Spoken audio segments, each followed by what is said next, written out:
پھیلتا چلا گیا ہے اور اس کے اندر سے کچھ مردوں کے اور عورتوں کے چلانے کی اور چیخنے کی آوازیں آ رہی ہے۔ مثال کے طور پر جس طریقے سے بھاپ جو ہے اٹھتی ہے تو اوپر والی چیز کو کیسے وہ اپنے اوپر اٹھاتی ہے، ایسے ہی نیچے سے انگار اٹھ رہی تھی اور وہ اوپر کی طرف لوگوں کو اٹھا رہی تھی اور اس گڑھے سے چیخنے چلانے کی دردناک آواز آ رہی تھی۔ اللہ کے حبیب صلی اللہ علیہ وآلہ وسلم فرماتے ہیں اس چیخنے اور چلانے کی آواز کو سن کر میں نے اس گڑھے کے اندر جھانکا تو میں نے کیا دیکھا کہ اس کے اندر ننگی عورتیں اور ننگے مرد تھے۔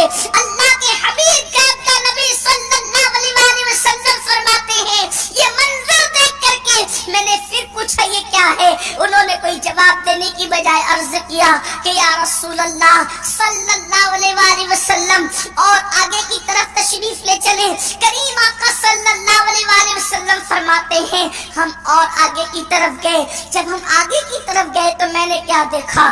سرکار صحابہ سے کہتے ہیں اے میرے صحابہ تم نے اتنا بھیانک چہرہ کبھی نہیں دیکھا ہوگا، اتنا خوفناک چہرہ تم نے کبھی نہیں دیکھا ہوگا۔ میں نے ایک بھیانک اور خوفناک چہرہ دیکھا کہ وہ شخص جو ہے دوڑتا پھر رہا ہے اور وہ جہنم کی آگ کو دہکا رہا ہے، جہنم کی آگ کو بھڑکا رہا ہے۔ میں نے اس شخص کے متعلق پوچھا یہ کون ہے جو جہنم کی آگ کو بھڑکاتا ہے، اتنا بھیانک اس کا چہرہ ہے؟ انہوں نے عرض کیا رسول اللہ صلی اللہ علیہ وآلہ وسلم آپ اور آگے تشریف لے چلیں۔ اس طریقے سے ایک طویل خواب ہے، لیکن چونکہ جس آیہ کریمہ کی میں نے تلاوت کی ہے اس سے متعلق یہی نکات ہے، تو آگے کا خواب اب میں بیان کرنے کی بجائے اسی حصے کی اب تھوڑی سی تشریح آپ کے سامنے پیش کروں۔ جب وہ اور آگے بڑھے اینڈ پر گئے، پھر جنت کی بھی سیر ہوئی اور پھر حضور علیہ السلام نے پوچھا تو انہوں نے بتانا شروع کیا۔ پھر اس طرف آتے ہیں اس لیے کہ وقت مختصر ہے اور گفتگو جلدی سے پوری کرنا ہے۔ اللہ کے حبیب علیہ الصلوۃ والتسلیم کو انہوں نے بتایا جب اس مقام پر پہنچے کہ یہ جو ڈراؤنی صورت والا شخص ہے، یہ جو خوفناک شکل والا شخص ہے، یا رسول اللہ اس کو جہنم کا داروغہ کہتے ہیں۔ یہ جہنم کا داروغہ ہے، داروغہ جس کے ہاتھ میں جہنم کا نظام ہے، اس کا نام ہے حضرت مالک علیہ السلام۔ اور اللہ نے اس کی صورت اتنی خوفناک بنائی ہے، اتنی بھیانک اس کی صورت بنائی ہے کہ اللہ اکبر جہنمیوں کو اگر اور عذاب بھی نہ دیا جائے، صرف یہ بھیانک صورت دکھائی جائے تو بھی لوگوں کے لیے بہت زیادہ دردناک عذاب ہوگا۔ میرے پیارے آقا صلی اللہ علیہ وسلم کے پیارے دیوانوں، خواب حضور علیہ السلام کے لیے وحی ہے، وہی خواب کے اندر وحی کی گئی کہ اور جہنم کے مناظر حضور کو دکھائے گئے تاکہ حضور امت کے حوالے سے بیان فرمائے اور امت اپنے وجود کو جہنم کی آگ سے بچانے کی کوشش کرے۔ وہ حضرت مالک علیہ السلام تھے جن کا چہرہ بڑا خوفناک تھا، بڑا بھیانک تھا اور وہ جہنم کی آگ کو دہکا رہے تھے۔ یاد رکھیں، گناہ کرنے والوں کو بتا دو کہ بستر پر لیٹ کر گناہ کرنے والوں، منہ میں لقمہ ڈالتے وقت گناہ کرنے والوں، بیٹھ کر کے لیٹ کر کے گناہ کرنے والوں، زمین کو گناہوں سے بھر دینے والوں، تم زمین کے اوپر گناہ کرتے ہو اور ادھر وہ حضرت مالک علیہ السلام داروغہ جہنم کی آگ کو تمہارے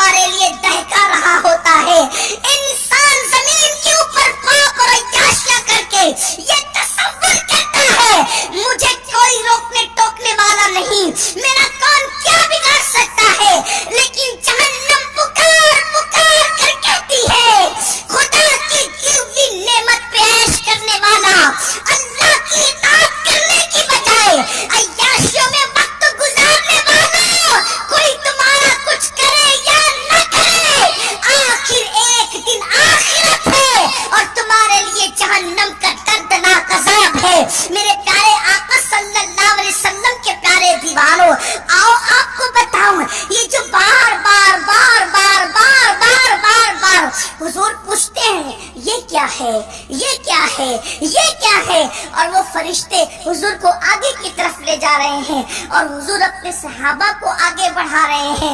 پتا چلا کہ یہ تجسس پیدا کرنے کے لیے ہے، یہ شوق پیدا کرنے کے لیے ہے، اور حضور جو پوچھ رہے ہیں تو کبھی سے یہ نتیجہ مت نکالنا کہ حضور کو معلوم نہیں ہے۔ اگر حضور علیہ السلام پوچھتے نہیں تو ہماری گفتگو کا یہ عنوان کیسے بنتا، ہمیں کیسے پتا چلتا کہ یہ کیا ہے، یہ کیا ہے، یہ کیا ہے؟ حضور علیہ السلام نے پوچھ کر کے اپنی امت کے لیے آسانی پیدا فرما دی تاکہ امت کو پتا چلے کہ یہ کس گناہ کا عذاب ہے، یہ کس گناہ کا عذاب ہے، یہ کس گناہ کا عذاب ہے۔ میں آگے گفتگو کروں گا، لیکن کبھی بعض احادیث کے اندر یہ آ جاتا ہے نا کہ حضور نے پوچھا کہ یہ کیا ہے، یہ کیا ہے، تو کبھی کبھی میری قوم کے جوان ہوٹلوں پر بیٹھ کر، کبھی کبھی نکڑوں پر بیٹھ کر، کبھی مسجدوں میں بیٹھ کر وہ کہتے دیکھو اللہ کے نبی کو پتا نہیں تھا، اسی لیے اللہ کے نبی نے پوچھا۔ میں تم سے پوچھتا ہوں، وہ فرشتے تھے یار، وہ فرشتے بہرحال مصطفیٰ جان رحمت کے غلام ہے، غلام۔ جب غلاموں کو پتا ہے تو جان کائنات آقا کو کیوں پتا نہیں ہو سکتا؟ اس لیے یاد رکھنا، ایسی باتیں کبھی مت کیا کرو، ایسی گفتگو کبھی مت کیا کرو۔ میرے آقا صلی اللہ علیہ وسلم کے دیوانوں، جب بھی نبی پاک کے بارے میں اپنی زبان کھولو تو 50 مرتبہ سوچو، اس لیے کہ اگر تم نے بلا سوچے سمجھے میرے خلاف بات کی، یا میں نے بلا سوچے سمجھے تمہارے خلاف بات کی، تو میرے خلاف بات کرنا تمہیں جہنم میں لے جائے گا، اور تمہارے خلاف بات کرنا مجھے جہنم میں لے جائے گا۔ ارے نادان، ذرا ہوش سے کام لے، اگر امتی کے خلاف تہمت لگائے تو وہ جہنم میں لے جائے گا، اگر امتی نبی پہ تہمت لگائے تو اس کا انجام کیا ہوگا، اس کا ٹھکانہ کیا ہوگا؟ میری قوم کے جوانوں، اپنے اچھے ہوش سے کام لیا کرو، زبان کو لگام دیا کرو، نبی کے بارے میں اپنی طبیعت سے باتیں نہ کرو۔ اللہ اللہ، آج میری قوم کا جوان نبی کے لیے بے باک ہو گیا، ہوٹلوں پہ بیٹھ کر وہ نبی کے بارے میں بات کرتا ہے، نبی کو یہ نہیں پتا، نبی کو وہ نہیں پتا، نبی کی یہ شان نہیں، نبی کی وہ شان نہیں۔ او مسلمانوں، تم کہاں ہو، کس مقام پر ہو؟ کیا صحابہ کا لہجہ یہی تھا جو آج تمہارا لہجہ ہو گیا؟ کیا تابعین کا لہجہ یہی تھا جو آج تمہارا لہجہ ہو گیا؟ تم کہتے ہو نبی کو یہ پتا نہیں تھا، اور صحابہ کہتے تھے واللہ ورسولہ عالم، کہ اللہ جانتا ہے، اس کے بتانے سے اس کا نبی جانتا ہے۔ ذرا اندازہ تو کرو، تم نے صحابہ کی بولی بولنا چھوڑ دیا۔ اللہ علیہ وسلم نے پوچھا یہ کون ہے جو جہنم کی آگ کو بھڑکاتا ہے؟ تو عرض کیا انہوں نے، یا رسول اللہ یہ جناب مالک علیہ السلام ہے، یہ جہنم کی آگ کو بھڑکا ہے۔ پھر اس کے بعد انہوں نے عرض کیا، یا رسول اللہ اس سے پہلے جو آپ نے منظر دیکھا خون کا دریا ہے، اور اس میں ایک شخص ڈبکیاں لگاتا ہے، اور خون کا دریا بھی کہاں ہے؟ جہنم کے اندر۔ وہ صرف خون ہوتا تو بھی اس کی بدبو کوئی کم نہ تھی، وہ صرف خون ہوتا تو بھی اس کی بدبو کوئی کم نہ تھی۔ وہ جہنم کے اندر ہے، جہنم کے اندر بدبو ہی بدبو ہے۔ حدیث پاک میں آتا ہے جہنم کی بدبو اتنی ہے کہ اس کا مختصر سا حصہ اگر دنیا میں ظاہر کر دیا جائے تو لوگوں کے سر پھٹ جائے۔ مختصر سا حصہ، اتنی بدبو ہے جہنم کے اندر۔ آپ کیا سمجھتے؟ لوگ جہنم کو کیا سمجھتے؟ آج مسلمان جہنم کا ذکر سن کے ہنستا ہے، اسے پتہ ہی نہیں ہے کہ کیا دردناک عذاب ہے۔ وہ صحابہ جن کو رسول اللہ نے جنت کی بشارت دی تھی، وہ مصلی پر روتے تھے اللہ میں جہنم سے بچا لے۔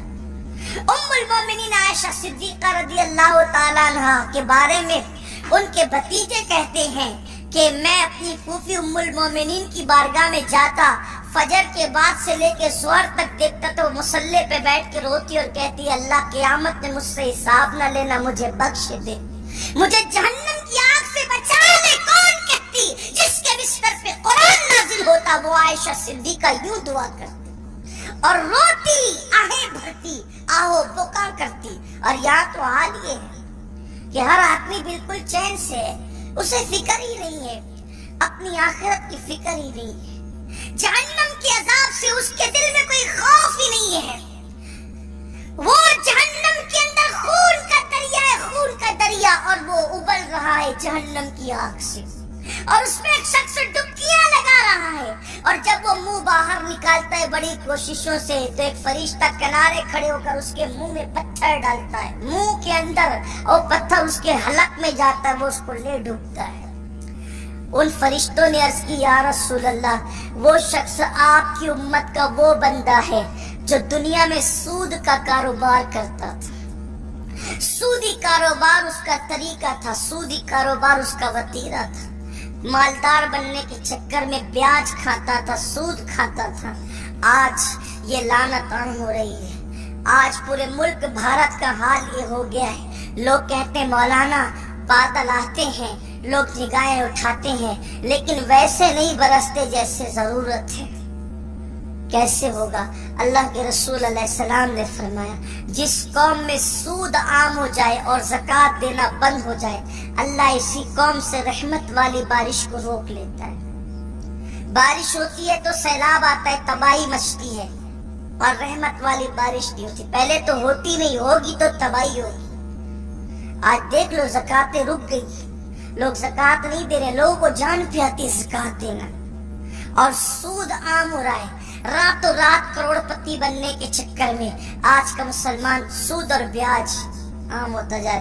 داڑیاں بڑی ہیں, کرتے سفید خوبصورت چمکدار ہے, ٹوپیاں خوبصورت ہے, اور چوری چپکے سود کا کاروبار ہو رہا ہے. بیاج انٹرسٹ کھائے جا رہے ہیں, رستے نکالے جا رہے ہیں, اور پھر حاجی صاحب کا ٹائٹل بھی برقرار ہے, نمازی صاحب کا ٹائٹل بھی برقرار ہے, مسجد کی تولیت بھی برقرار ہے, اور ساری چیزیں برقرار ہے. اور حال یہ ہے کہ سود خور ہے. یاد رکھنا, اچھی طرح یاد رکھنا, مخلوق کے درمیان عزت دار بن کے کسی کو کچھ ملا ہے نہ تمہیں ملے گا.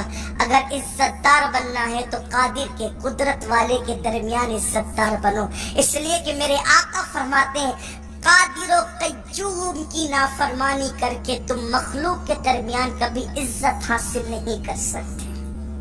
اور سود کیا ہے؟ اللہ کے حبیب صلی اللہ علیہ وآلہ وسلم فرماتے ہیں, حدیث پاک کا مفہوم ہے کہ جب سودی کاروبار کرنے والے, سود کھانے والے قیامت کے دن اٹھیں گے تو ان کے پیٹ کمروں کی طرح بڑے بڑے ہوں گے, اور اس کے اندر بچھو اور آگ ہوگی, اور وہ چلنا چاہیں گے تو وہ اڑک اڑک کر کے گریں گے. ایسا لگے گا کہ جیسے ان پر کسی نے جادو کر دیا ہے. وہ اٹھ کر کے کھڑے ہونے کی پوزیشن میں نہیں ہوں گے. اس لیے مسلمانوں کو چاہیے کہ وہ سود سے اپنے آپ کو بچائے. اس لیے کہ میرے آقا علیہ السلام نے یہ بھی فرمایا کہ قریب قیامت ایک دور آئے گا جو سود سے بچنا چاہے گا, سود کا گرد و غبار اس تک پہنچ جائے گا.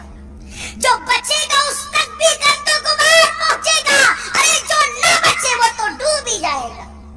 اس لیے سود سے بچو, حرام پیٹ میں جائے گا, کوئی دعا قبول نہیں, کوئی عبادت قبول نہیں. ہمارے اور آپ کے آقا غیبدہ نبی صلی اللہ علیہ وآلہ وسلم فرماتے ہیں جس نے ایک لقمہ حرام کا کھایا 40 دن تک اس کی عبادت قبول نہیں ہوتی. اور ہم تو کہہ دیتے ہیں مولانا نماز پڑھو تو سب معاف ہے. میرے عزیز تیری نماز تو پہلے قبول ہو پھر سب معاف ہوگا. جب نماز بھی قبول نہیں ہوگی تو سب کیسے معاف ہوگا؟ پھر میرے آقا علیہ السلام سے انہوں نے عرض کیا کہ یا رسول اللہ, اس سے پہلے آپ نے ایک منظر دیکھا. وہ منظر یہ تھا کہ ایک گڑھا ہے جو اوپر سے تنگ ہے, نیچے سے کشادہ ہے, اور آگ ابل رہی ہے. آگ لوگوں کو اپنے اندر سے اوپر اٹھاتی ہے, اور لوگوں کے چیخنے چلانے کی آواز آپ نے سنی تھی. اور آپ نے دیکھا تھا گڑھے میں جھانک کر کہ اس کے اندر کچھ اور تھے اور مرد ہے, وہ ننگے تھے, ننگے. ان کو ننگے بدن عذاب دیا جا رہا تھا, جہنم کا خوفناک اور دہکتا ہوا عذاب.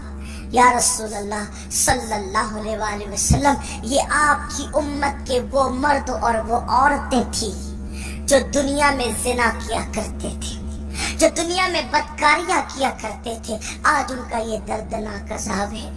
آج آپ دیکھیں میری قوم زنا کی دہلیز پر جاتے جاتے اب زنا کے دلدل میں ڈوب گئی۔ قوم کے نوجوان لڑکی اور لڑکیاں 16 17 سال کی عمر ہی میں اپنا سب کچھ گوا رہے ہیں، سب کچھ گوا رہے ہیں، سب کچھ تباہ کر رہے ہیں۔ وجہ کیا ہے؟ اس لیے کہ نگاہیں محفوظ نہیں، نگاہیں آوارہ ہو گئی ہیں۔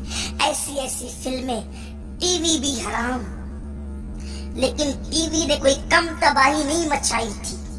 یعنی ٹی وی میں حرام سے مراد جو ٹی وی میں فلمیں دیکھی جاتی وہ حرام، اس نے کوئی کم تباہی نہیں مچائی تھی، لیکن اس میں بہرحال اتنا تھا کہ جو ٹی وی میں دکھایا جاتا تھا انسان وہی دیکھتا تھا۔ جب سے انٹرنیٹ، یوٹیوب اور پتہ نہیں کیا کیا یہ سب بلائیں آئی ہے، اس سے فائدے کم نقصان زیادہ ہوئے۔ ٹی وی میں تو ادھر سے جو بتایا جا رہا ہے انسان وہی دیکھے گا، لیکن یہاں تو انسان جو دیکھنا چاہے وہاں تک پہنچ جاتا ہے۔ یہ اتنا خطرناک ہے انٹرنیٹ کا جنگل، جس نے ہمارے ہر جوان کو اپنی لپیٹ میں لے لیا ہے۔ قوم کا جوان کہیں گیم میں ہے، کہیں برائی دیکھنے میں ہے، کہیں واٹس ایپ میں، کہیں فیس بک پر ہے۔ وقت کی کوئی قدر نہیں، انسان کی قدر ختم ہو گئی ہے۔ کوئی ملنے کے لیے آیا، کوئی بزرگ آیا، سب موبائل میں لگے ہوئے ہیں، کوئی کسی سے بات نہیں کر رہا ہے، کوئی کسی سے مل نہیں رہا ہے۔